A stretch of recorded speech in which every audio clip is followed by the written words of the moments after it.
A lot of what we talk about in this podcast is the fundamentals.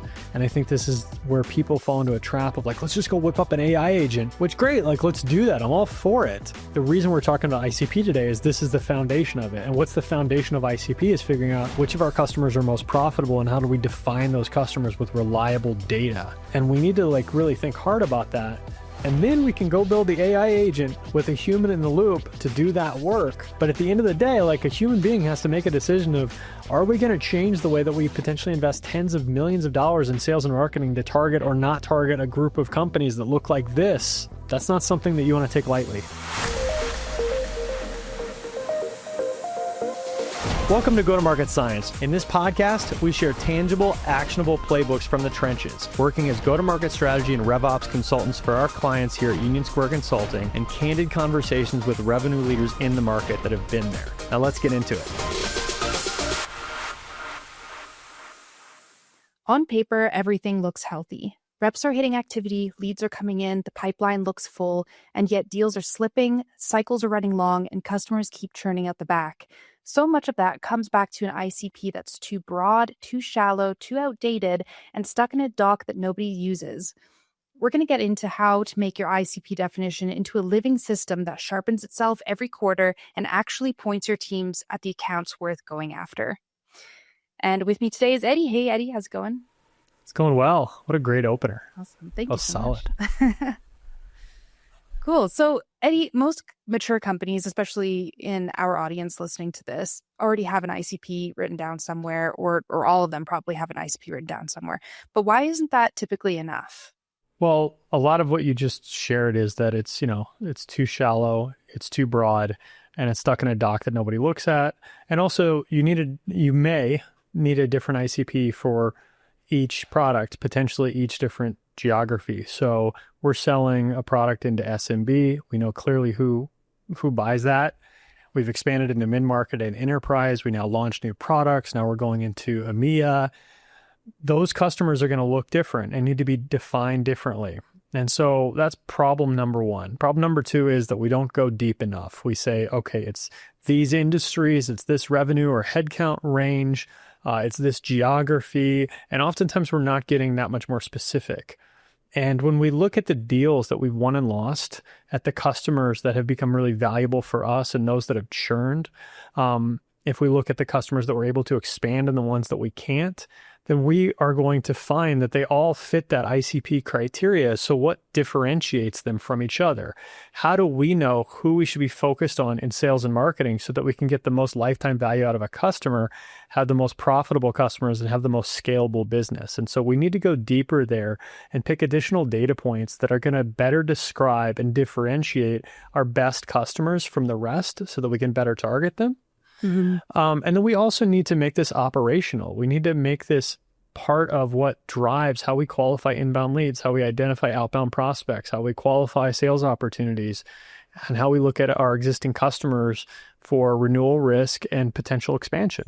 So when you look at a customer base, how do you decide which customers are genuinely the best? So I think what we want to look for is the set of customers that are going to be the easiest to attract, win, retain, grow, serve, et cetera, and the cheapest and the most profitable and also the most replicable, right? And so some of the things that we want to look at are things like CAC payback, LTV to CAC.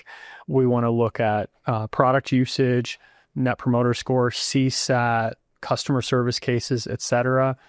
And we want to look at the customers that look like other customers or other prospects. And so a good example of this is we've landed some whale enterprise customer and they pay us a ton of money, but their demands of us require us, if we're a software company, to customize our software specific to them.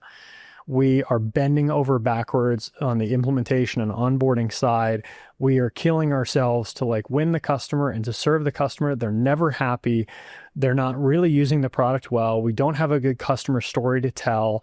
We're not making any money. And there's not a lot of other folks out there like them with the same problems, the same needs, the same desired solution. We just have this big fancy logo that we're able to put on our website, and we're scared to death that somebody might actually call that customer and ask them about their experience working with us. And it's not going to be good. And we've experienced this as a service business ourselves. I can think of one particular customer we worked with not in the tech industry. And they're one of the largest companies in that industry. And it just felt like everything was so difficult working with them. And I woke up one day and said, like, why are we trying to make this customer happy when we are very miserable ourselves, like on an emotional level, trying to serve this customer? And from a financial perspective, we weren't making very much margin. So it's just like not worth it. And I remember that particular customer was a bit abusive. And this is like kind of an extreme example. They had a whole team of people that do similar work to what we do. And that team of people either quit or got fired. And that didn't help. But I remember talking to one of the stakeholders over there, and it was very clear that they just had the attitude of like, we're the 800-pound gorilla and you should bend over backwards and want to please us. And I just said, look, like, I lose sleep at night trying to take care of you guys, and I could make way more money just having 2 smaller customers instead of you guys. And I'm sorry if this is really unprofessional, but like, you're basically terrorizing us. And, you know, I think that especially in the service business, every single services company has an example like that. When you're selling a product, if it's very easy to implement, maybe you don't have as much of that, but you have people logging customer service cases, et cetera, that are just taking so much time, energy, and money away from your team, versus really narrowing in on your ICP and saying like, wow, like these types of customers are really profitable and they're really happy. They have success. We have great customer stories. There's a bunch of other people like them. They're telling those people about us and singing our praises. And we can go sell and market to those people and tell these stories and solve the same problems with the same solutions that we are solving for this core group of customers where we're having a lot of success and making money. Yes, the biggest customer isn't always the best. And I think in the same vein of that, the customers that you land the most of can also not necessarily be the best, right? Yeah, absolutely. If they're not profitable, right? I think this is where CAC payback and LTV to CAC come into play, right? So if we have like a classic example here would be an SMB customer. We land so many SMB customers. I mean, this is an example that I lived and breathed in the first year of this business. We started this company, or I started this company, and I was selling, I think maybe I had 1 or 2 customers I sold for like $5,000 and immediately recognized like I'm not making any money with that. And they would churn immediately. Like they would spend $5,000. They were a startup with like 2 people. That was it. That was all they could spend. I'd come back and say like, we could take the ball further for you. Can you spend another $5,000 to do the next project? And they're like, no, we're tapped out. This is all the money that we ever plan to ever spend on our go-to-market. Okay. So quickly I realized, let's move to $8,000. We do $8,000, and now the average customer is spending another $8,000 on the back end because they want to go into project number 2. But I was personally doing the sales, and at the time I had left Salesforce, and I was running a sales process that required all the skills that I had acquired at Salesforce, plus all the technical skills of a Salesforce architect. And I was looking at this and I'm like, how do I replace myself? And I'm like, so I need to go find somebody at Salesforce and give them like a $200K plus OTE.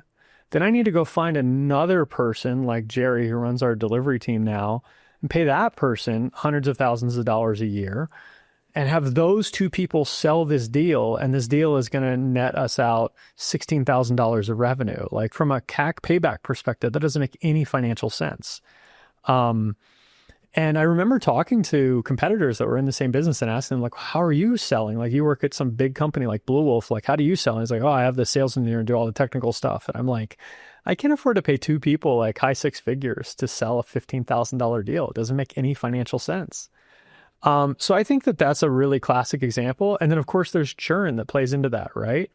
So what we want to do is look at which customers are most profitable, happiest, most replicable.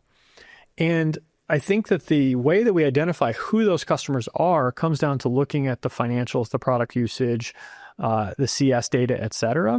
But how we define those customers is where we need to get more specific on key criteria. And it's different for every company, right? So we talk about going beyond the standard firmographic and by extension technographic data. But what does that mean, right? Well, it's hard to summarize because it's different for every company. In our case, for example, we try to target companies that are selling products for around $50,000 to $500,000, right? That's a unique data point, right? It matters to us how much our customers are selling their product for. And that's not necessarily something that I can just go in and click a button in a tool to filter for. And that's an important thing. If I can't filter for it, it's not super actionable at certain points in the journey. But what we need to do is figure out what are those key criteria that are going to really define our customer and differentiate the best customers from the rest of them so that we can better target the next batch of potential best customers. And it's unique to every single company and even every product that's being sold by that company. So at the risk of kind of droning on here, I worked at Salesforce as they grew from $5 billion to $10 billion in revenue. And as you can imagine, that's a very complicated, company and structure. And I didn't work across the entire business. Like, for example, in India, our pricing was, I don't know if it's still that way today, like 40% off because, just totally different culture in India. They're looking at this and they're like, well, we don't pay our people nearly as much as you do in the US. And so we're not going to spend as much on a tool that automates workflow unless you substantially discount it. So just think about what that does to defining your ICP, what your sales process is, et cetera. I mean, you have lots of companies in India, for example, that are like heavy in manufacturing and have really thin margins. And so the way they're going to look at buying a tool for sales, marketing, and CS is going to be wildly different from the way an American company would look at that. And you're going to need to define your ICP differently. As we go from product to product, from Sales Cloud to Service Cloud to Marketing Cloud, yes, like the target customer is similar. Buyer personas are obviously different, and that's not what we're here talking about today. But for example, I remember when I was trying to learn how to sell Pardot, part of Marketing Cloud, we were looking at companies that had succeeded on Sales Cloud, and then you look at their website and their website's terrible. And you think, what is the likelihood that this company is going to spend $30,000 on a marketing tool when it looks like they spent $500 on their website? That's a very different definition of an ICP for that particular tool, as opposed to Sales Cloud, where, hey, they have a crappy website, but they've got like 10 or 20 or 30 salespeople. They'll buy a sales tool all day long. So for somebody listening to this, wanting to go deeper than firmographics and find, the traits across all of their best customers, how would you suggest they approach that? Yeah. So first of all, this is such a hard question to answer because I sat down and mapped out a list of over 150 different data points that you could consider. Now, I am by no means recommending that somebody go and try to identify 50 or 100 different data points to define their ICP. Here's the big problem if you were to do this. Number one, just forget like how difficult it's going to be to build the AI engine. And I think we kind of skipped ahead here on this podcast. I want to talk about how to build this continuously improving AI engine here on this podcast. And in order to do that, it needs to be somewhat simple so that A, you can build it, and B, people will trust it. If you've got like 100 different data points, your sales team's never going to trust it, and they're not going to leverage the ICP to, target the right companies for outbound or follow up with the leads, because they're just going to say like, the leads are crap, the prospects are crap, because this is too complicated and I don't understand it. And it probably won't be good because it's too complicated and you probably won't get it right. But with every single company, I think defining that ICP or even every product is different. So we do have a list that you can find in the show notes of over 150 different data points that you might consider that might help you differentiate. And so let's take like the basic stuff, the revenue headcount, the tech that they're using, geo, industry, et cetera. And then let's layer on a couple data points. Start with a hypothesis.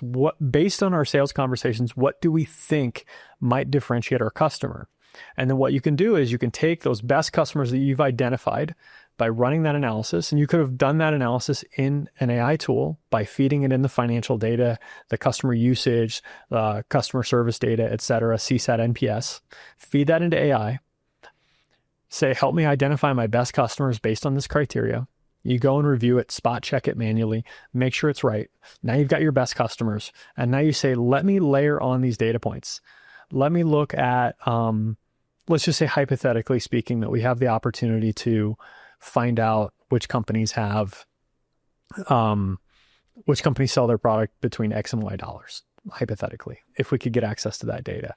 We layer that data in and then say, does this differentiate our best customers from the rest, our wins from our losses, our renewals from our churn, our expansion from our stagnation? And run that analysis 1 or 2 data points at a time until you've come up with something that really does differentiate.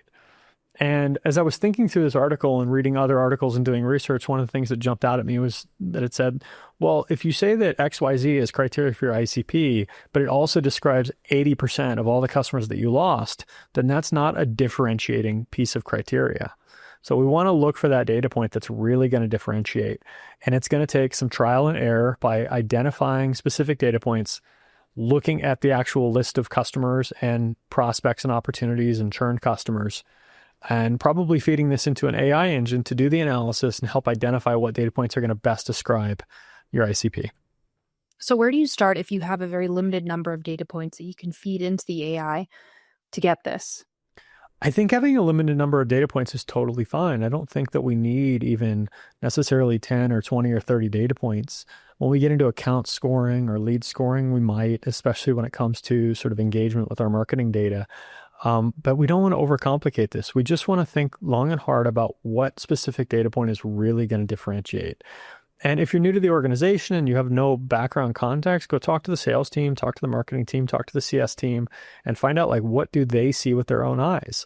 I can tell you anecdotally from working with our customers what I see every day. And then what I would need to do is to go test that by actually looking at our data and validating that that matches or better correlates with our better customers than the rest of our customers. And how often do you find defining criterion for ICP by looking at things that all the people that churn have in common? I know that there's this story from some world war, I can't remember, where they had planes coming back and they were analyzing the bullet holes in the planes that kept coming back. And they were seeing that there was a pattern of where there were no bullet holes on the planes that came back. And so they ended up reinforcing those areas of the plane because it was, the planes that got shot down were the ones that actually got hit in those areas. So those were the actual areas of plane that were most susceptible to destroying plane. So that always gets me thinking, like, how can you find patterns in quote unquote the planes that don't come back? So the people that churn or the people that you lose. I think that's a really, really great example, right? And on the one hand, I want to run with this and I want to say, absolutely, like, let's look at the customers that we churned first and let's try to filter them out so that when we reach out to new potential customers, we're targeting the people that are most likely to not churn. That being said, at the end of the day, we are in business to make money. And so if I can land a customer that buys today and churns tomorrow and make a profit off of that. And when I say profit, I don't just mean the gross margin from serving that customer, but I mean the entire cost of selling and marketing to them. Then in some ways, that's a great thing. And like, let's rinse and repeat, right?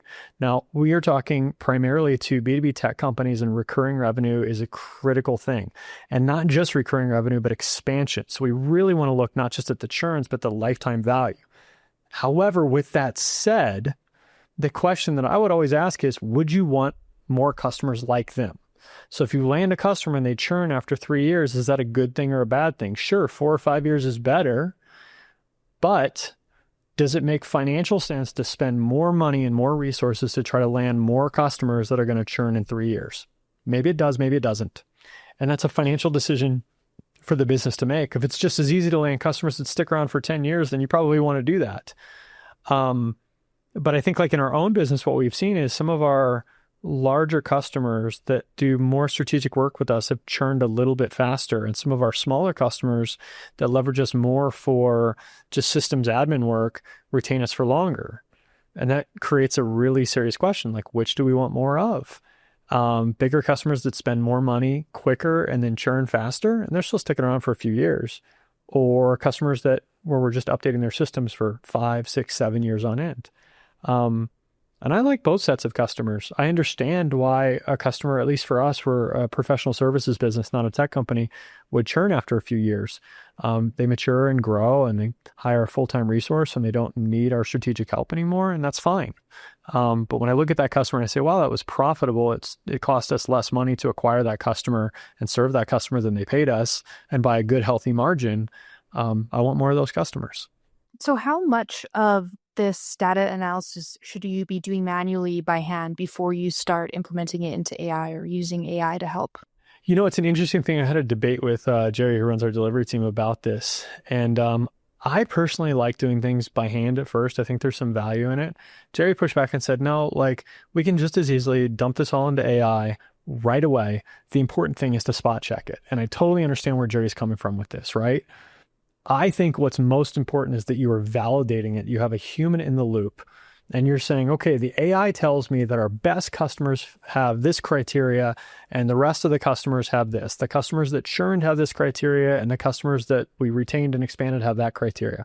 Are you spot checking it? And Jerry points out that like you could have a sheet with 1,000 rows of data and you can still easily spot check that. I think where you set the foundation is figuring out how do we define the best customers, literally taking out a sheet and manually assigning these names as these are our quote unquote best customers and comparing them to the rest of your customers, comparing them to the customers that churned, the customers that you lost in deals, the leads that came in and didn't convert, etc. And if we have that definition clearly defined, then we can feed that into an AI engine and quickly do analysis on multiple different factors and then have it spit back and then say, okay, it says that this piece of criteria, it says that at this revenue range, our ICP is, or the companies are much better fit for ICP. Let's spot check that. Does that check? And that prevents us from being victims of the AI hallucinating or taking us down a wrong path. What's at stake if you scale this up and you start using AI to help with your ICP definitions, and you start shifting budget and attention and resources towards these new definitions before you've actually validated what you've landed on? Well, I think everything is at stake, right? So if you think about go-to-market, the fundamental like building block of go-to-market is ICP. And so it doesn't make any sense to just like build an AI engine, just run with it and then divert for the companies that we are talking to with 50 or $100 million in ARR or far more. If you're going to divert tens of millions of dollars of sales and marketing spend, like I can't imagine any organization doing that without validating it. But if you validate it and you validate it on an ongoing basis, this, I think, is where the opportunity lies. And what we're going to get into later in the podcast and later in the article that is associated with it is building this continuous improvement engine.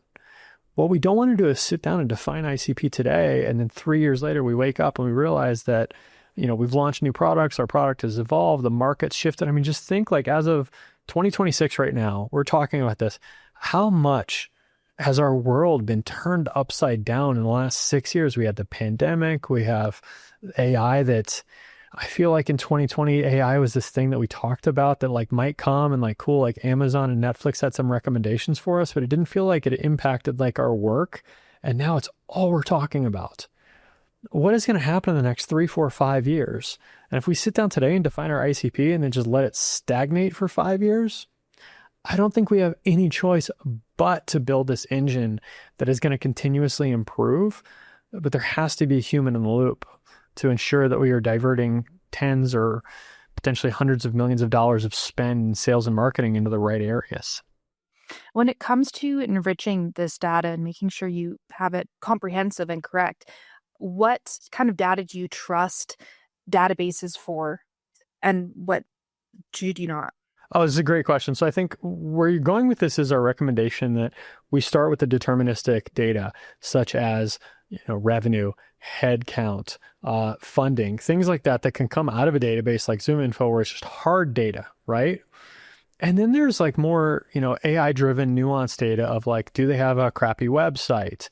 You know, can we go to their website and figure out like what kind of customers they are targeting? What's the culture of their company? All kinds of things like that, right? And so, and this is where it gets really murky, because even these deterministic databases that have hard data also have layered in AI, because every single software company on earth has layered AI into their product. So whether they're AI native or not is a debate.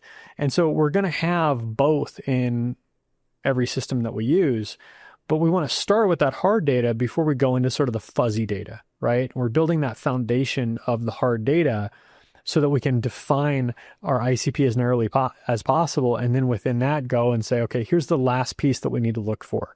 We are trying to sell to companies that value their employees. Like, how do we gauge that? That's a very fuzzy thing to gauge.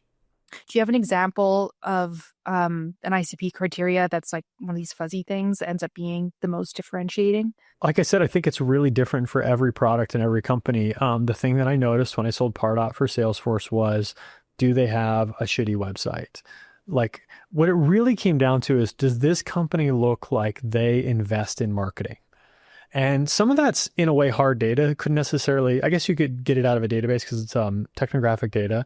But we would go to the website and you would see all the tools they have installed that were tracking you on their website. If you see a bunch of tools pop up, it's like, okay, well, they clearly invest in marketing and it's a really nice looking website. That's one criteria. I'm trying to think about, like, for us, and this one's really hard. I don't know exactly how you would even gauge this, even with AI. So maybe it's a bad example, but with us, we work best with CROs that quote unquote get it. The CROs that value a data-driven, process-driven go-to-market over the revenue leaders that are more old school and they just want to hire sales reps and spend more money on ads and have more activity, et cetera. That's a really hard thing to gauge, but it influences our sales process. We know after the first or second call, if we're talking to somebody whose mentality is more of I just want to like set up Salesforce and HubSpot and outreach, and we need to like log phone calls and, close deals and that's it, versus somebody that says they really buy into what we are talking about here. We know that we're going to have, a radically different experience, both in the sales process and like with them as a potential customer. But how do you gauge that? Like that's a harder thing, right? And so I want to give really tangible examples here on this podcast, but it's just, I think I've worked in numerous companies in numerous industries, and every single time I've been selling something, the best customer always has this like really unique nuance that is something unique to that particular product and customer. I think that example is pretty good because it also makes me think of another important part of ICP, which is, marketing. So not just like how you sell to a person or how you're enriching your account or tier list data, but how you're marketing to them as well. Because for us, knowing that thing about our ICP changed a lot for how we market and the content that we put out.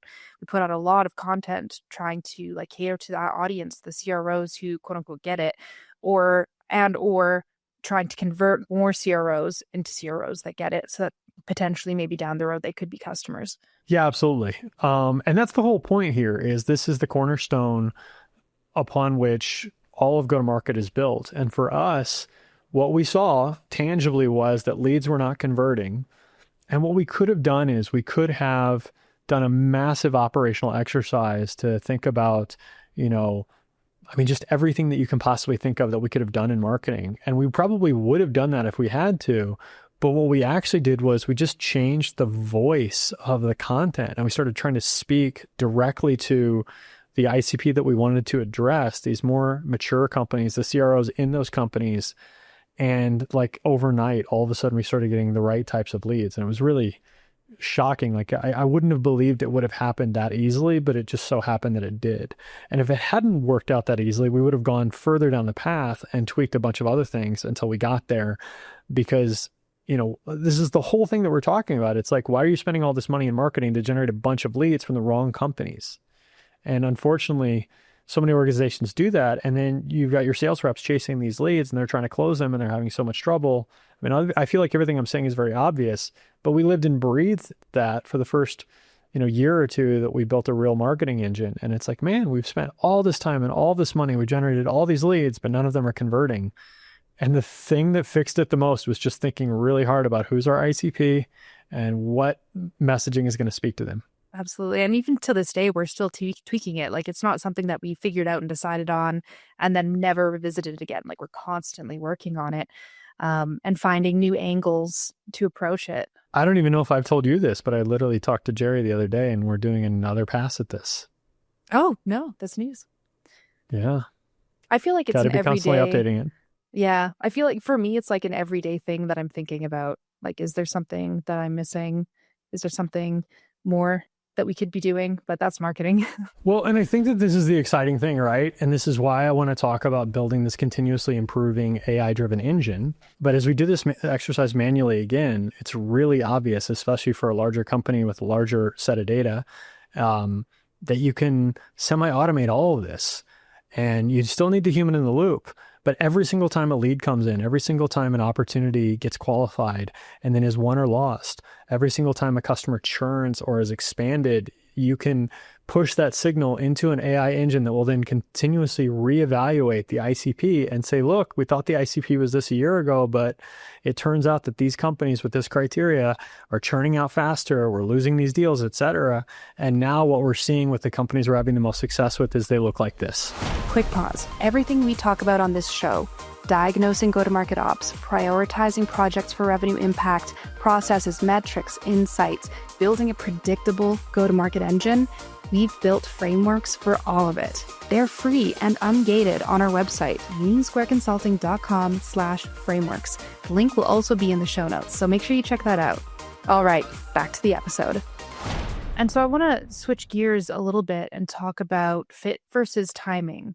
This is kind of related to, the more recent ICP changes or more recent things we've been thinking about in our own ICP, that usually it's CROs who are either new to the role or new to the company, and they've inherited messy go-to-market operations and they need execution help figuring it all out and getting it all stood up. Those tend to be, again, another part of our ICP that's really valuable for us. So Eddie, how do you think about fit versus timing and how they both come together in your definition for ICP? I think it really comes down to permanence, right? And so if we say hypothetically that our ICP are companies with $50 to $500 million in revenue, then the companies that fit that criteria are going to stay companies that fit that criteria for quite some period of time, right? A company that's at $200 million in revenue has been in our ICP for many, many years and will continue to be in our ICP for many, many years. The timing event is something that is, much more timely, right? They hire a new CRO. Well, that's relevant for maybe a few months, maybe a few more, maybe less, and that's it. And so what I think you want to do is when you think about your sales and marketing efforts, you're saying, who are the companies that are a fit? So in this example, the companies that are between X and Y dollars of revenue, plus all the other things, right? Like I'm literally contradicting myself as I say, you got to go deeper with this. I'm just trying to provide a quick example for the podcast. So we got our ICP defined by fit. And then within that, what are the timing triggers, such as a new hire, a new fundraise, a new product launch, whatever it is that's relevant for the thing that you're selling, that is going to indicate that they are potentially a much better opportunity for you right now. And then, that's maybe separate from intent signals as well. And so then you've got folks coming onto your website, engaging, et cetera. And so you put all of these things together, and that's where you can, prioritize who you're targeting, especially where it comes to manual human outreach via your sales team. Mm-hmm. And of all the intent or timing signals out there, which do you trust the most?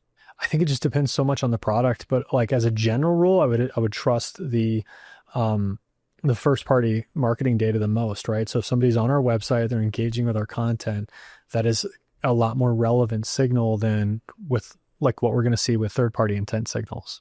Mm-hmm. So, or at least that's the hypothesis. Let me caveat this. The whole point of this entire thing is to test these things, right? And so, we literally wrote that in the article, but then, maybe your data shows something different.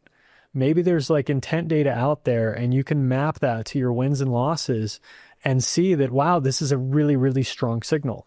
I think for most companies, it's not going to be as strong as the engagement with your first party marketing data, but it depends on your marketing data and it depends on the intent signal. There could be a situation where you've put on an ad for a white paper and it means absolutely nothing. And that's the only thing you've done in marketing.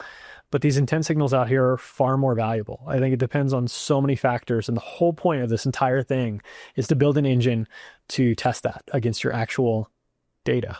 Mm-hmm. I was just going to ask what kind of signals tell you that account is ready right now. But I think, you just answered it. It depends. Yeah. And it's like, I want to give very concrete examples because we always try to do that on this podcast. And this particular topic is so hard because it's different for every company and every product. So moving on to like building the actual account scoring model, how do you take all of this that we talked about already, the fit, the timing, intent signals, and turn it into a single thing that a rep can act on and build on? Yeah. So I think there's two separate questions in there. One is like, how do you build the model? And then how does the rep act on it and improve on it, right? So I think the first thing I'll say is, as somebody who's been a sales rep for my whole life, including now, sales reps should always be taking things the last mile, at least in the world that we play in, where we're selling a product for a reasonable amount of money, such that there's actually like a pretty developed process that the sales rep is executing, right? I sold cell phones in college for like, $50 a month or whatever. And I think I sold like 14 per weekend. That's a different game, right? But we're talking about selling a $50,000 or $100,000 product. I personally believe that the rep should always be taking everything the last mile. Before that, we want to build an account scoring model that is essentially very similar to what we've just been describing. And it's also very similar to a lead scoring model in the sense that you have to start with an initial hypothesis and keep testing it, right? And so we're going to take a look at all of our historic data, and we're going to try to set some kind of a point value for various criteria. Now, one way to do this is to say that, if certain factors aren't there, then it's just an automatic 0. This account is not something that we want to target. The score is 0, right? Other things we're going to then add up and say, okay, like if they have these factors, they're going to get this many points. If they have this level of intent on our website, maybe third-party intent gets a score, etc. I think the most that we can do to centralize this, but also keep it somewhat simple, we can then explain to the sales team, this is why the account score has this score. And then here's a nice debate that I had with Jerry about this, is how often do we want to update this score? I think the answer we landed on is however often we're going to update our outreach. So let's say that like we have sales sequences where we reach out to folks over a span of 30 or 45 days. Well, if we can build this continuous improvement engine, and I think the account score is a somewhat separate, but obviously very closely related topic that then also segues into ABM, not to mention inbound and outbound. If we can build this continuous improvement machine, then we can continuously update the account scores. And every 30 or 45 days that we launch new sequences, because you want to finish the sequence, right? Unless there's some signal that just says like, absolutely stop here. Like if we found out the company just went bankrupt, that might be a good reason to stop calling them. We want to finish the sequence. And then now we can reprioritize the accounts based on all of that stuff.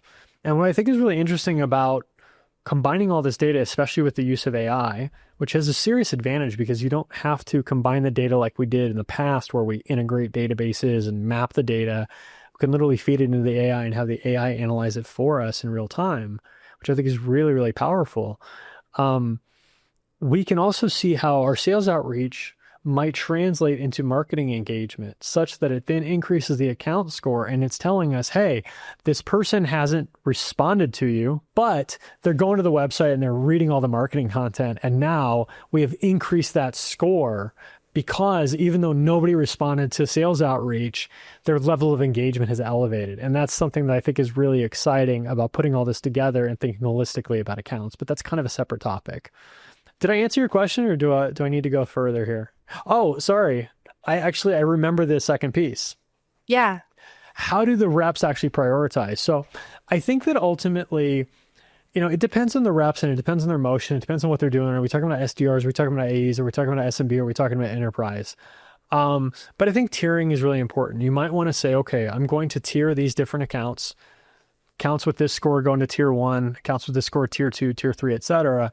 And then I'm probably going to go and I'm going to research these accounts manually. Now we can use AI to help us out a lot with that, but at the end of the day, I'm never going to fully trust a machine to tell me which companies I should be targeting. And so I, as a rep, would want to go in and make sure that my tier 1s are indeed my tier 1s, and then I'm going to allocate my time accordingly. Now, if I'm an SDR that's more operating off of a sequence or a cadence, then that's going to be different. But I think that's part of the answer to your question is I think depending on the rep's role, they might want to do a little bit of research and take it the last mile, validate that score. And what's really important is that we have this constant feedback loop where RevOps and the sales team are talking constantly, and sales team is updating RevOps on where they're seeing these scores land out and giving them feedback so they can optimize the scores such that then those scores get better. And then there's this trust built between RevOps and sales and also marketing. Mm-hmm. So when you say a rep should be, double checking this information, is it just they should be checking that, the company is actually $50 million in revenue? Or do you mean they should be checking that this is actually a score that is a good signal for an ICP account? or The both? latter. The The latter. latter, right? So we say that, here's this account that's got a score of 800 or whatever. This is your top tier one. And then the rep goes to the website and starts researching it and finds out, wow, like this is a terrible account. Well, that feedback needs to go back to RevOps. And then the question is, was this a one-off? Like there was something there, the company just went bankrupt and otherwise it was an ideal company, or the model was just like completely off. And I think that's the problem with scoring models is that they need to be constantly updated because you're testing a theory. But hopefully, if we've done a really good job of defining our ICP, we're not like light years off because we've looked at historic data and, the feedback to the rep is, well, yeah, this is the right industry, the right headcount, the right geo, the right revenue range. And as well as these, 4 other factors that are really critical to our success. So you tell me what's wrong with that account. But ultimately, I think it's really important that you have this direct feedback relationship between sales and RevOps and marketing and RevOps to optimize that account score. And how much time should a rep be spending on analyzing this and ensuring it's the right account score? Because I know the whole point of this is to give reps their selling time back and make it so that they don't have to really deeply research every single account that they look at. I think it depends on the sales motion. So the first question is like, is the rep going to do upfront research on their territory? So when I was at Salesforce, we didn't have the advent of a lot of these advanced tools and AI. You'd go through each account and go website by website and validate your like tier ones, your tier twos, your tier threes, spending more time on those tier ones. Now we can literally have Claude say, go to the website and like look for these things and come back to me. And there's no reason RevOps can't, get the ball rolling on that first. But I still think you need a human in the loop to validate it. So the question is, if I'm a rep and I'm just been assigned a territory for a year or 6 months or 3 months, am I going to spend like at least part of a day, sit down for a few hours and review my accounts? Absolutely. Am I going to use AI to help me do that? Of course. But I want to validate that I'm going to invest all of my time in the right accounts. If I'm a 22-year-old SDR that just joined the organization, I have no idea what I'm doing, and I've been given like 500 accounts to like work a sequence on over the next quarter or 30 days or whatever, yeah, I'm probably not going to do that. I'm probably just going to like trust it and run with it. However, as I get into those accounts, the question is, and this kind of deviates into a totally separate conversation about sales processes, like what level of research should the rep be doing? We have always advocated that there should be some level of personalization and relevance and that reps should go to the website and research the account. I don't know why we have sales reps if not that. Like we have AI tools, we could just launch Artisan, have it write the AI and just hit send. So if the rep isn't going to do any research, what's the point of having a sales rep? If the rep is going to do some research, then they need to decide if they find an account that looks like it's not worth pursuing, then they should cut bait and provide that feedback back to RevOps so we can optimize the model. And then what I would say is that if these are one-offs, there's unique situations, fine, you're always going to have that. But if reps are consistently running into this thing and they're saying, look, like I see X, Y, Z on the website or in their LinkedIn profile or what have you, and that tells me that this is a terrible account to pursue, we should update the model.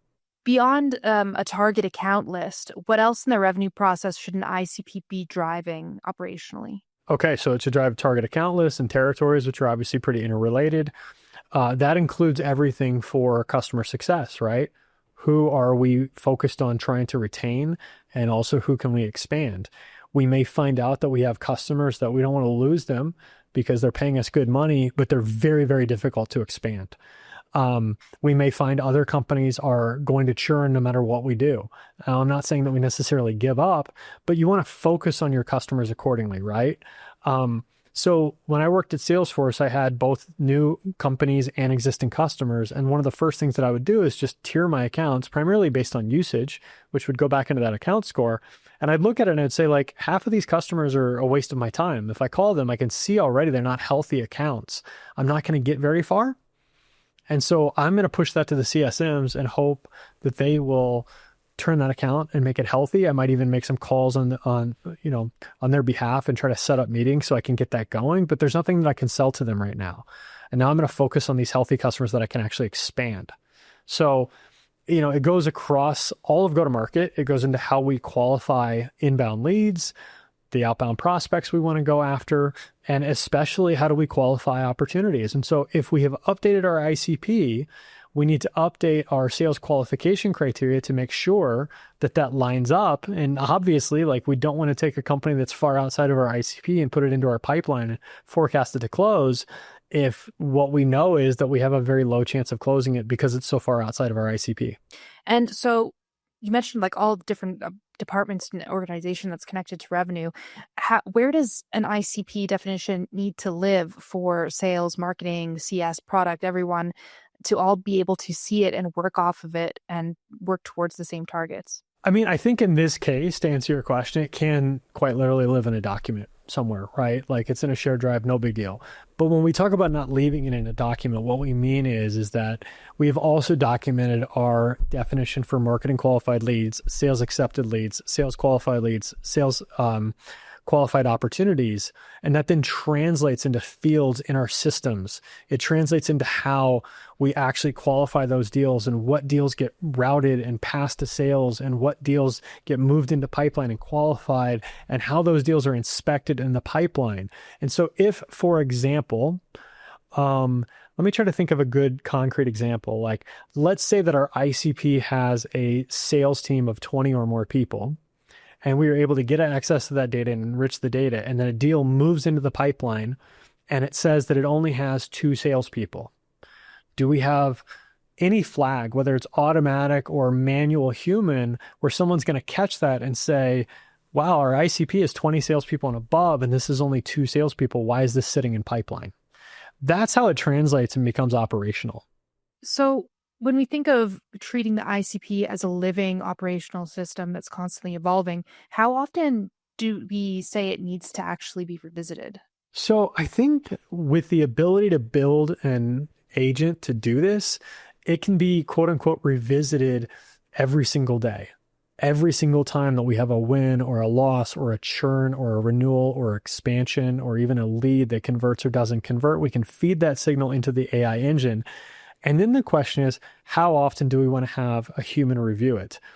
If that's feeding into the engine and the engine is just looking at this and saying this validates everything that we've always been, saying, then no big deal. But we could also build an agent that's going to flag things to us and notify the VP of RevOps, the CRO, the CMO, et cetera, and say, look, like, companies that look like this are not converting through the funnel at this stage. Do you want to revisit this? And if we suddenly start seeing that, like, as an example, that our close rate is down, right? Like, I'm kind of assuming that go-to-market's working, right? So let's just assume that our close rate is 30% or 25% or even 20%.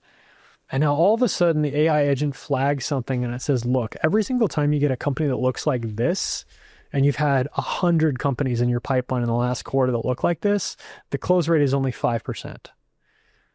It's a really good time to be asking, do we want to revisit how we qualify deals? Do we want to revisit that ICP definition? And I think the whole point of the AI agent is just to process the data and flag issues and then ask the humans, do you want to look at this and take action on it? Do you want to change the way that we go to market, or is everything okay? And we now have the ability to automate the enrichment of our data and automate the analysis of our data such that we can do this on a virtually continuous basis.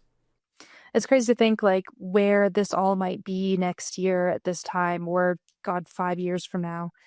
I wonder how obsolete or how much of this that we're talking about right now will be obsolete in that time. Well, I think that the tools are always evolving and changing, but the fundamentals somewhat stay the same. Now, if you think about over the past, 20 years, we have access to a lot more data than we used to. I mean, the whole idea of like measuring marketing engagement and having like an MQL, all of that came about because we suddenly had the ability to get access to this data. Intent data, is a somewhat new thing in a longer term horizon. But at the end of the day, I think like a lot of what we talk about on this podcast is the fundamentals. And I think this is where people fall into a trap of like, let's just go whip up an AI agent, which great. Like, let's do that. I'm all for it. But we need to, like, the reason we're talking about ICP today is this is the foundation of it. And what's the foundation of ICP is figuring out which of our customers are most profitable and how do we define those customers with reliable data. And we need to like really think hard about that. And then we can go build the AI agent with a human in the loop to do that work.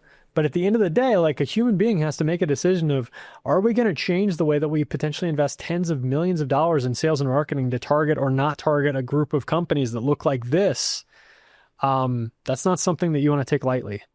I think that answered one of my last questions I had was, where's the AI role stop and yours start? Unless you had anything else to add to that. No, I think at the end of the day, like the AI is giving you signals. It's the orchestration layer. It's not the layer that provides the judgment. So the humans in the organization, the VP of RevOps, the CRO, the CMO, the CEO have to make the final call to say, we are or are not going to change our definition of ICP and who we target in marketing and who we target in sales and who we target in CS to, drive expansion, for example. We're spending tens of millions of dollars there. This is where we're going to focus. The AI can provide the signal. The humans need to make the decision at the end of the day. And so the last question I have, we might have talked about it a little bit before, but just to summarize at the end here, where do you think the richer learning is when thinking of ICP? Is it in the accounts you win or in the ones that you lose and churn? Man, this feels like a philosophical question. I don't know. It's like, I feel like in some ways you always learn more by losing. So I'm going to go with that answer. But at the same time, like somewhat philosophically, you don't want to spend all your time losing. Like let's get some wins here. And I think like one of the things that is really important here that I think a lot about is customer stories. Because at the end of the day, what you want is to land a great customer that then becomes a customer story that you can then share with other companies that are just like them because you want more of those customers. And maybe I think about this a lot because I have like so much scar tissue from doing this the wrong way. I can't tell you how many times, like in the early years of this company where we landed a customer and we made all this money and we're really proud of the work we did and they were happy with us. And then it's like, okay, like, do we want to do a customer story? And then we say, not really, because we don't want other customers like them. This isn't who we're focused on. This was a one-off for us. And now it feels like there's like an incredible amount of compound interest that we are losing on that work. Okay, we landed the company. They're happy. We did work. We made money. But there's no compound interest that we can roll into like 10 more like them. And that's the whole point of having ICP, right? We want to own a niche. And the way you own a niche is by defining a niche that no one else has defined. Yeah. And I'm really glad you brought that up because I think it comes into every department in the organization. Obviously customer stories affect marketing, but also it affects products, being able to know what's working for your ICP and where you could be making your product better. If you're not focusing and working on the right ICPs or the right people, then you're missing out on those opportunities to get that feedback and hone in your product or service or whatever it is you're doing.